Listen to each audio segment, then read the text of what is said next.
So I had a great idea for a use for a strap end that can kind of make your purchase go even farther or cost you twice as much, depending on how extra you like to be.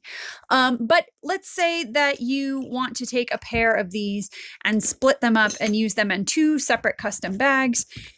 Here's a way that you can do that. So this is the gusset for my bag. Now the strap ends are generally on the side. They're for hooking your straps. But that's not what we're going to use this one for. What we're going to do is we are going to make a holder for your keys by attaching the strapper inside the lining, but upside down. So normally it's supposed to go like this, right? Because you'd have straps here, but we're going to install it this way so that you can clip your keys. To make my life easier, I'm going to install it after I stitch to the bag. So I'm going to go take care of that, and then we'll come back and I'll show you how to install these. Again, if you're using it for straps, you're going to install it like this. Since I'm using it for keys, I'm going to install it like this. And you might be like, Jenna, why is that vinyl there? Because I screwed up. I started installing it the correct way, and I meant to do it this way. So there's holes in it. So I used some fray check and some interfacing, and I put some vinyl on there, and I meant to do that, right? Look how classy it looks. Totally on purpose. I'm going to go stitch these. I'll come back and then I'll show you how to install it. I'm back. Now I've got the inside, let me raise you up, of the bag. And you might be thinking, Jenna, that's not easier to install. And yes and no. The reason I'm doing this is because this particular gusset is very narrow. And if you look how this is going to install, you see how close that is to the seam. I didn't want to try to put this under my purse foot because that's how you end up with a broken machine. So I'm just kind of eyeballing it because why not? It's on the inside of the bag. That looks good. And I'm just going to press really hard. I'm going to press really hard. Then I'm going to take a piece of chalk and mark the 3 holes where my screws are. Okay. So I've marked that. Now I'm going to take my leather punch or hole punch or whatever it is you have, and I'm going to punch out these holes. Since this is cotton, I'm just going to use a grommet punch because my leather punch is a little heavy duty industrial. Let's see if it'll work. I don't know if it will, but let's try it. This is my leather punch, which is my new favorite tool of all time. Oh, okay, works. You heard that click? And it works because I have that vinyl.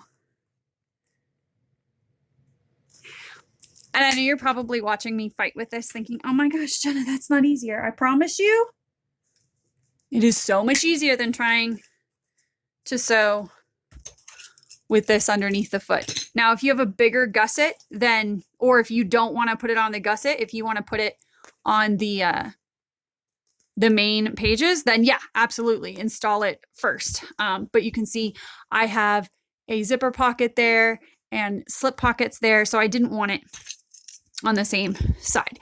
So I'm going to take my strap end or my strap anchor, and I'm going to insert it. And then you can see I'm kind of punching it, just wiggling it around and until it's through these holes. So you can see them there now. Okay. I have taken some Peltex and I've already cut those holes, and I'm going to put that over the top as well.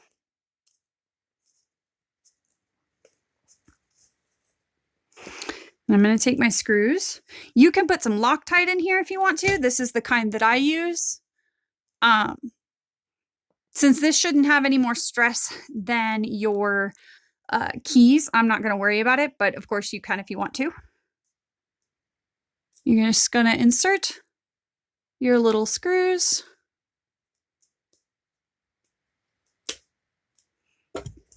I use the tiniest screwdriver available at my hardware store. I just screw it in. I am adding the extra stabilizer, not only for durability of the hardware, but also because I'm installing this on a cotton lining, and I want to make sure that it's not putting too much stress on the fabric. And these are quite long posts so that they can go through vinyl. So we just got to build up the bulk a little bit. And it's not in the seam allowance, so it doesn't matter. Okay. And so now it's installed in there, and I can clip keys on there.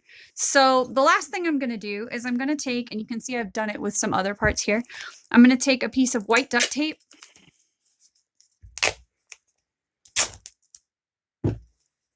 And I'm going to cover those screws so that the metal does not rub on any of the actual fabric. So it's just going to, again, longevity. It's going to help with the longevity of the bag. And now, just to show you what it looks like, because the bag actually gets constructed with the lining the other way.